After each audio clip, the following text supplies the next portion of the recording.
스캐너스 2부 6화 대구 수성경찰서 살인사건 전담팀장 김영우 경위가 스캔 데이터에 새로운 기능을 발견했다. 피해자의 사망 직전 뇌파 기록이 포함되어 있었던 것이다. 2달 전 발생한 대기업 회장 조성민 살인사건의 데이터를 분석하던 중이었다. 이게 정말 가능한 일입니까? 김영우 경위가 KAIST 뇌과학연구소 박민성 교수에게 물었다. 외계 기술이라면 충분히 가능하겠네요. 뇌사 직전까지의 신경활동을 모두 기록할 수 있을 거예요. 박 교수가 답했다. 조성민 회장은 2달 전 대구 수성구 자택에서 둔기에 맞아 사망했다. 범인은 찾지 못했고 CCTV도 없었다. 하지만 이제 피해자의 마지막 기억을 재생할 수 있게 되었다. 스캔 데이터를 특수 프로그램으로 변환하자 흐릿한 영상이 나타났다. 화면에는 조성민 회장의 시선에서 본 마지막 순간들이 재생되고 있었다. 현관벨이 울리는 소리, 문을 여는 회장, 그리고 골프채를 든 인물의 실루엣이 순간 클로즈업 되었다.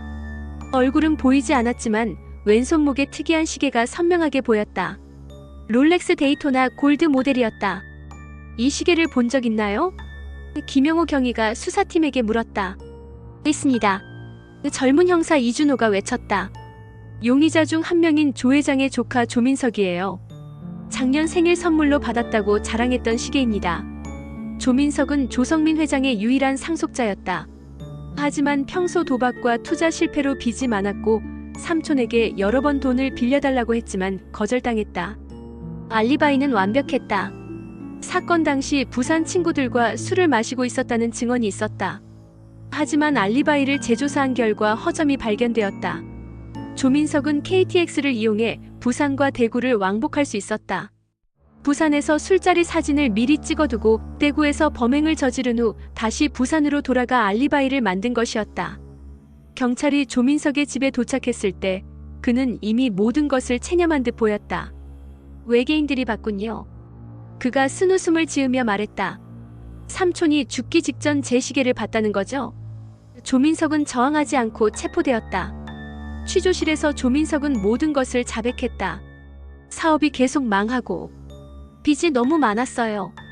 삼촌이 도와주지 않으면 죽을 수밖에 없었거든요. 그는 눈물을 흘리며 말했다. 순간적으로 화가 나서 정말 죽이려고 한 건 아니었어요. 이 사건은 전국적으로 큰 화제가 되었다.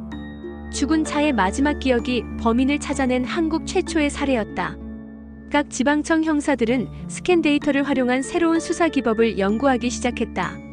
30년 넘은 미제 사건들이 하나씩 해결되기 시작했다. 하지만 동시에 우려의 목소리도 나왔다. 죽은 자의 사생활까지 들여다보는 게 윤리적으로 옳은 일입니까? 시민단체에서 항의했다. 개인정보는 죽음 이후에도 보호받아야 합니다. 김영우 경위는 복잡한 심경이었다. 정의는 실현되었지만 찜찜한 기분이 들었다. 우리가 이 기술을 제대로 사용하고 있는 걸까요? 그는 동료에게 물었다. 외계인들이 우리 반응을 지켜보고 있는 건 아닐까요? 한편 서울에서는 한서윤 검사가 중요한 결정을 내리고 있었다. 김현우 사건의 두 부모 김진호와 박정수에게 연락을 취하기로 한 것이다. 37년 만에 아들에 대한 새로운 단서가 생겼다는 사실을 알려야 한다고 판단했다. 김진호에게 먼저 전화를 걸었다. 김현우 아버님이시죠? 저는 서울지검 한서윤 검사입니다. 현우에 대한 새로운 정보가 있어서 연락드렸습니다. 전화 너머 노인의 목소리가 떨렸다. 현우를 찾으셨나요? 직접 만나서 말씀드리겠습니다. 그리고 부인께도 연락하시는 게 좋을 것 같습니다. 한서윤의 말에 김진호는 한참 침묵했다. 37년간 연락하지 않은 전처에게 전화를 걸어야 한다는 것이었다. 그날 밤 대구 하늘에 떠있는 우주선이 평소보다 낮게 내려온 것 같았다. 마치 인간들의 복잡한 감정 반응을 더 자세히 관찰하려는 것처럼 정의와 윤리 그리고 오래된 상처가 다시 열리는 과정을. 7화 인천국제공항 근처 호텔 로비. 37년 만에 김진호와 박정수가 마주 앉았다. 둘 다 백발이 성성하고 주름이 깊어졌지만 서로를 알아보는 데는 오래 걸리지 않았다. 한서윤 검사가 중간에 앉아 스캔 데이터를 설명했다. 현우의 좌표는 확인되었습니다. 하지만 한서윤이 말을 멈췄다. 사망 시각 기록이 비어 있어요. 이것이 무엇을 의미하는지는 아직 확실하지 않습니다. 김진호와 박정수는 서로를 바라보며 눈물을 흘렸다. 37년간 내가 당신을 원망했소. 김진호가 떨리는 목소리로 말했다. 현우가 사라진 게 당신 탓이라고 생각했어요. 박정수도 고개를 저었다. 저도 마찬가지예요. 당신이 더 조심했어야 한다고 맨날 그렇게 생각했어요. 하지만 이제 그들은 깨달았다. 서로를 탓하며 보낸 37년이 얼마나 무의미했는지를. 우리가 함께 있었다면 현우를 더 잘 찾을 수 있었을 텐데. 박정수가 눈물을 닦으며 말했다. 한서윤이 좌표 지도를 펼쳤다. 현우의 마지막 신호가 포착된 곳은 경기도 양평입니다.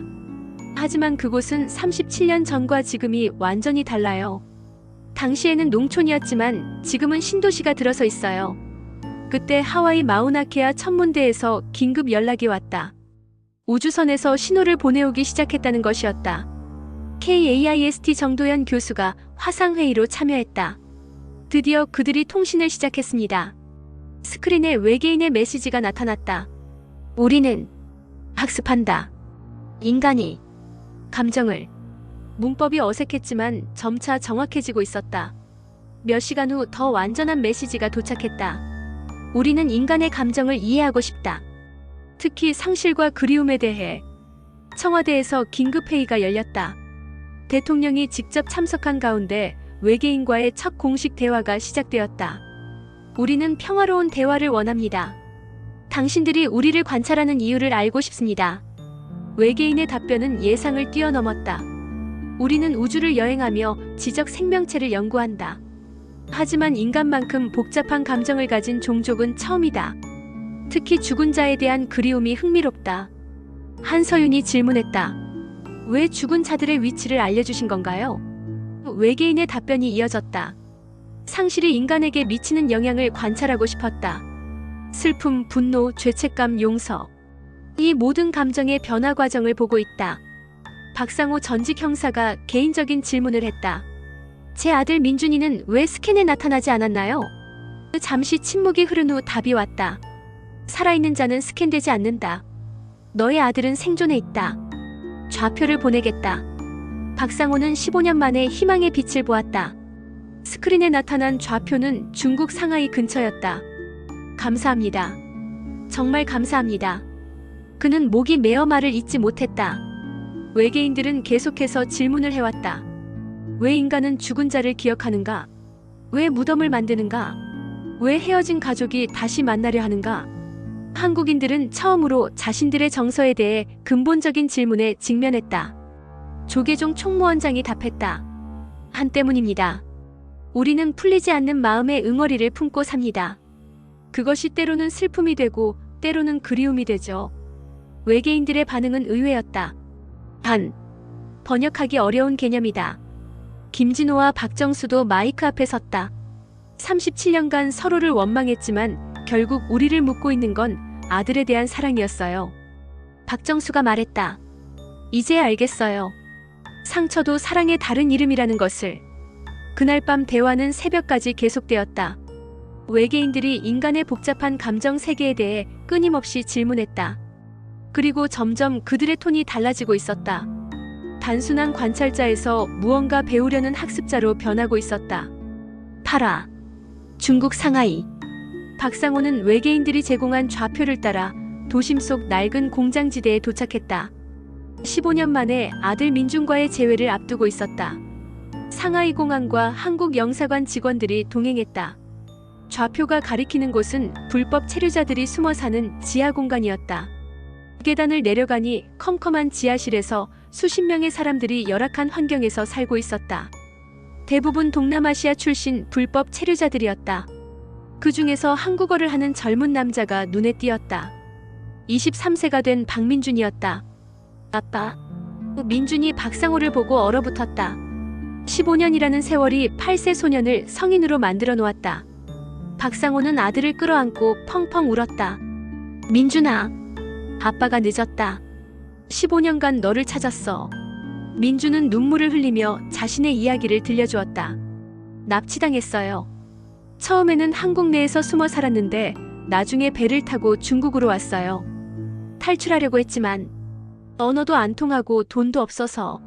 한편 서울에서는 연쇄살인범 이정훈이 자수하기 위해 경찰서에 걸어 들어오고 있었다. 그는 지난 3년간 5명을 살해한 후 시체를 완벽하게 숨겨왔다. 하지만 스캔 데이터로 인해 모든 것이 드러날 것을 알고 있었다. 저는 이정훈입니다.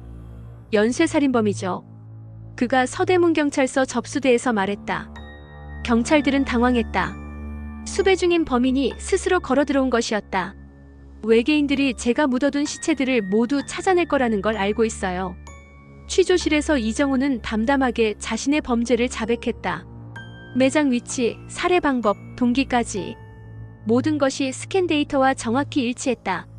하지만 그는 마지막에 예상치 못한 질문을 던졌다. 외계인들에게 묻고 싶은 게 있어요.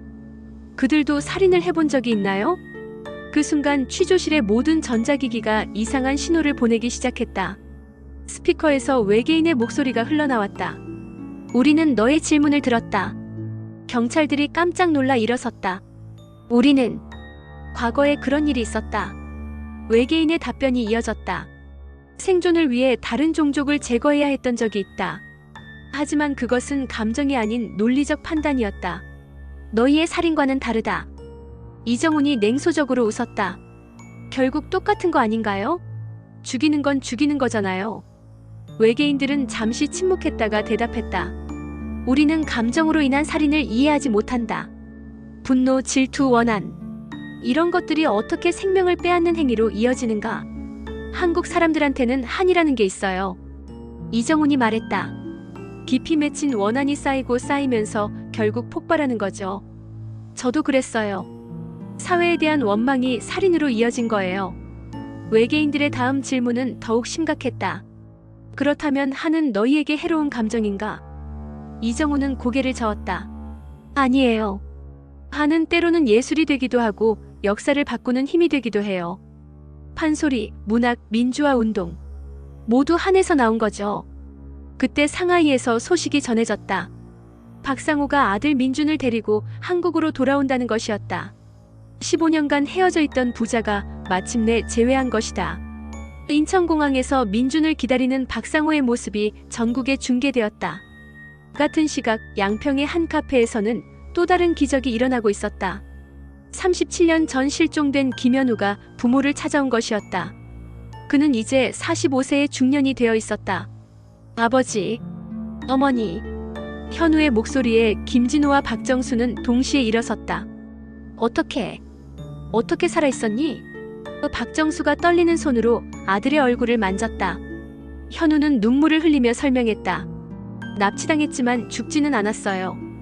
중국에서 다른 가정의 양자로 살았고 성인이 되어서 사업을 하면서 부모님을 찾으려고 했는데 이번 스캔 소식을 듣고 용기를 낸 거예요. 김진호는 아들을 끌어안으며 말했다. 아빠가 포기하지 않았다. 37년간 너를 기다렸어.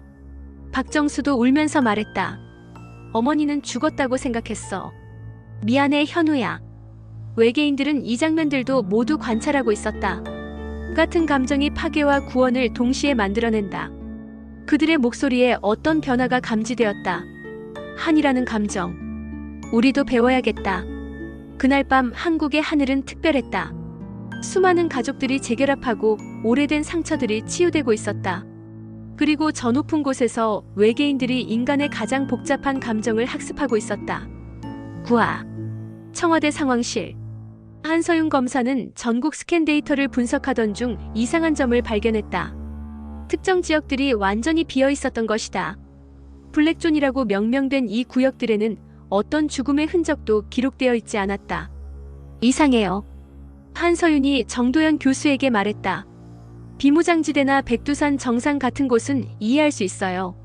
실제로 사람이 죽은 적이 없을 수도 있으니까. 하지만 이곳은 달라요. 그녀가 가리킨 좌표는 놀랍게도 서울 상공 500m 지점이었다. 우주선이 떠있는 바로 그 위치였다. 외계인들의 우주선 내부가 블랙존으로 표시되어 있어요. 왜 자신들의 우주선을 스캔하지 않은 걸까요? 정도현 교수는 데이터를 자세히 들여다봤다. 아니면 우주선 안에도 죽음이 있었는데 그것을 숨기고 있는 건 아닐까요? 그의 말에 상황실의 모든 사람들이 긴장했다. 외계인들이 무언가를 감추고 있다는 의미였다. 한서윤은 즉시 외계인들에게 메시지를 보냈다. 우주선 내부가 스캔 데이터에 나타나지 않는 이유가 무엇인가요? 평소와 달리 답장이 늦었다. 몇 시간 후에야 메시지가 도착했다. 우리의 내부는 복잡하다. 복잡하다는 게 무슨 뜻인가요? 한서윤이 다시 물었다. 이번에는 더 오랜 침묵이 흘렀다. 마침내 도착한 답장은 예상치 못한 내용이었다. 우리도 죽음을 경험했다. 하지만 그것은 너희와 다른 형태의 죽음이다. 전국의 과학자들이 주목했다. 외계인들도 죽음을 안다는 것이었다.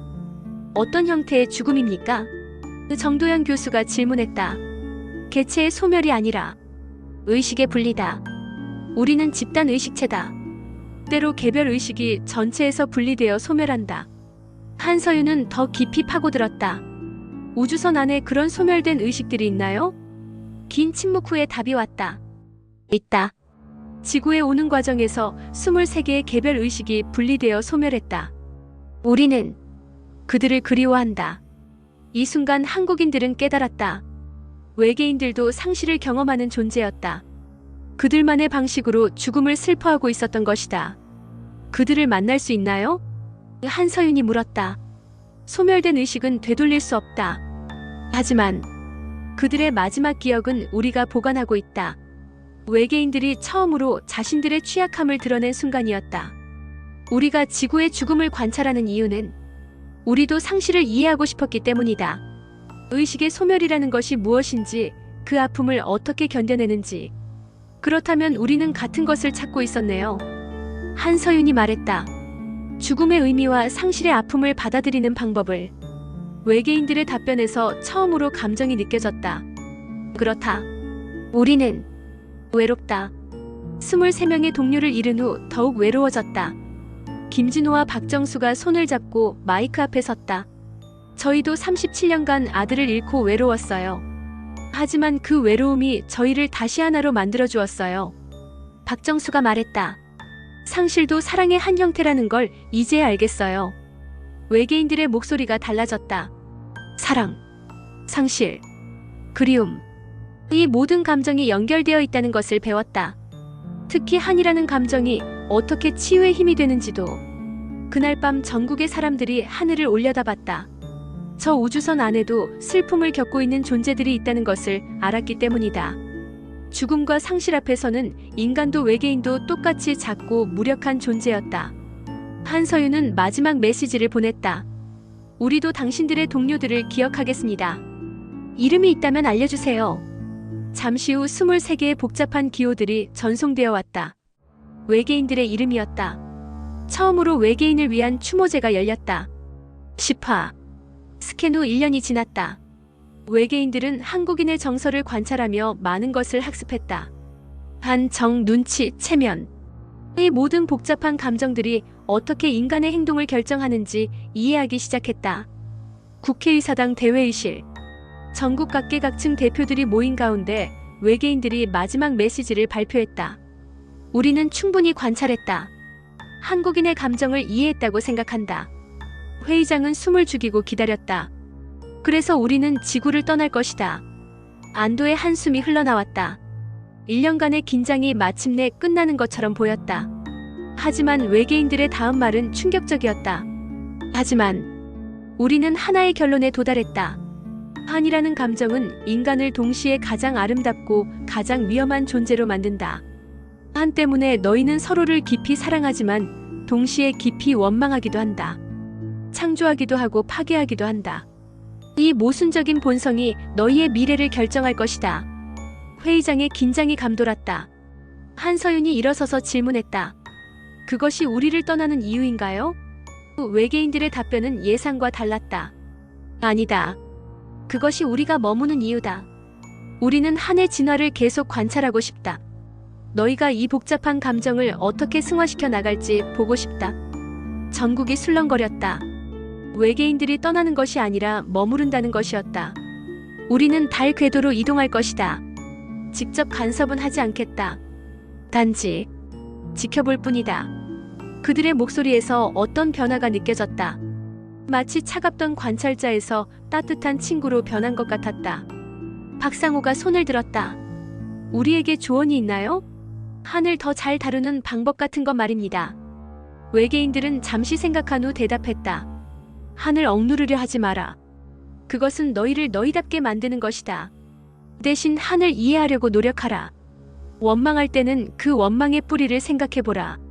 슬플 때는 그 슬픔을 온전히 받아들여라. 사랑할 때는 목숨을 걸고 사랑하라. 한은 통제할 수 없지만 승화시킬 수는 있다. 그들의 조언은 단순하면서도 깊었다. 정도영 교수가 마지막 질문을 했다. 언제 다시 만날 수 있을까요? 너희가 우주로 나올 때다. 언젠가 너희도 별들 사이를 여행하게 될 것이다. 그때 우리는 다시 만날 것이다. 이번에는 동료로서. 외계인들의 우주선이 천천히 상승하기 시작했다.